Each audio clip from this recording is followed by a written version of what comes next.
Ya, sektor tambang mulai pulih, itulah yang menjadi tajuk kami dalam Hot Ekonomi pada malam hari ini. Kita akan berdiskusi bersama dengan Irwandi Arief, staf khusus Menteri SDM bidang percepatan dan tata kelola minerba. Dan juga sudah tersambung bersama kami melalui telekonferensi Joko Widayatno, pelaksana harian Direktur Eksekutif Indonesia Mining Association. Pak Joko dan juga Pak Irwandi, terima kasih sudah bergabung bersama kami dalam Hot Ekonomi. Saya mungkin ke Pak Irwandi dulu. Kalau kita lihat bahwa nyaris semua sektor industri di tanah air ini benar-benar terpukul oleh dampak pandemi COVID-19. Tapi apa kabar dengan sektor pertambangan maksud kami? Karena ada informasi dari OJK bahwa realisasi kredit di sektor pertambangan ini tumbuh begitu. Silakan Pak Irwandi. Terima kasih Bu Bopi. Jadi selamat sore para pemirsa sekalian. Jadi memang sektor pertambangan ini dari Januari sampai dengan April belum terpengaruh dengan pandemi COVID, dilihat dari produksi dan ekspor mineral dan batu bara kita.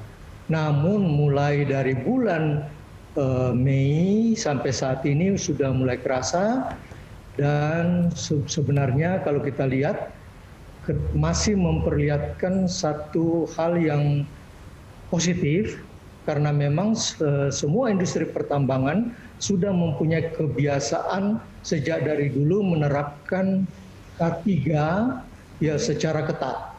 Sehingga memang pengaruhnya itu belum terasa sampai dengan April.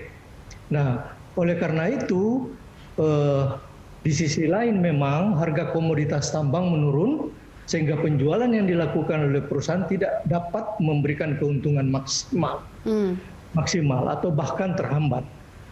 Dan terjadi lockdown, khususnya yang tadi disinggung oleh pengamat dari Berita Satu, bahwa batu bara kita yang ekspornya lebih dari 50% ke China dan India itu melakukan lockdown, sehingga ekspor kita memang mulai terasa terhambat. Ya, nah kecuali pertambangan emas, perak, tembaga dan timah ini mendapat kenaikan harga. Emas mengalami kenaikan harga tertinggi sehingga pendapatan cukup besar, sedangkan harga nikel juga naik namun belum mencapai kenaikan seperti pada periode tahun 2019. Nah, sehingga diperkirakan sampai dengan akhir tahun 2020 terjadi penurunan pendapatan sekitar 20%. Demikian. Oke, terjadi penurunan pendapatan sekitar 20%, tapi indikasinya realisasi kredit dari sisi sektor pertambangan ini naik. Pak Joko mungkin bisa menjawab hal ini, apa indikasi bahwa realisasi kredit pertambangan ini akhirnya naik? Apakah ini memang menggambarkan bahwa sudah mulai pulih atau seperti apa Pak Joko? Terima kasih kepada Berita Satu dan selamat sore kepada seluruh pemirsa. Jadi dari keadaan anggota kami masih bisa survive, tapi keadaannya belum bisa memberikan keuntungan yang diharapkan. Karena industri pertambangan ini pada umumnya yang mengalami kenaikan saat ini adalah industri mineral logam. Dan kebanyakan dari industri mineral logam ini adalah padat kapital, sehingga banyak yang melakukan, perusahaan-perusahaan ini melakukan hedging atau pinjaman ke bank dalam rangka membangun industrinya.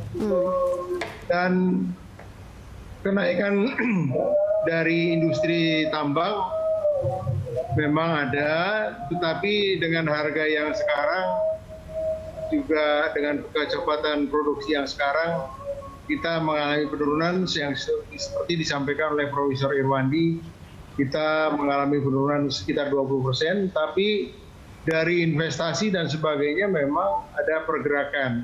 Dan ini ada satu titik harapan bahwa kita akan kembali pada keadaan normal baru, katakanlah begitu.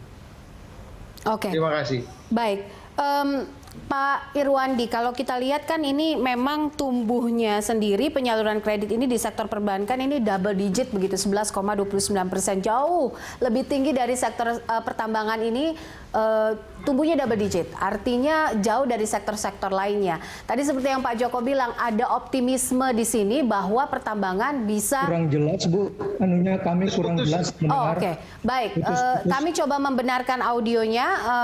Pak Irwandi, Pak Joko, apakah mendengar suara saya dengan jelas? Masih putus-putus suaranya. Masih putus-putus. Baik, kami Kurang coba terdengar, Bu, untuk suaranya. membenarkan audionya.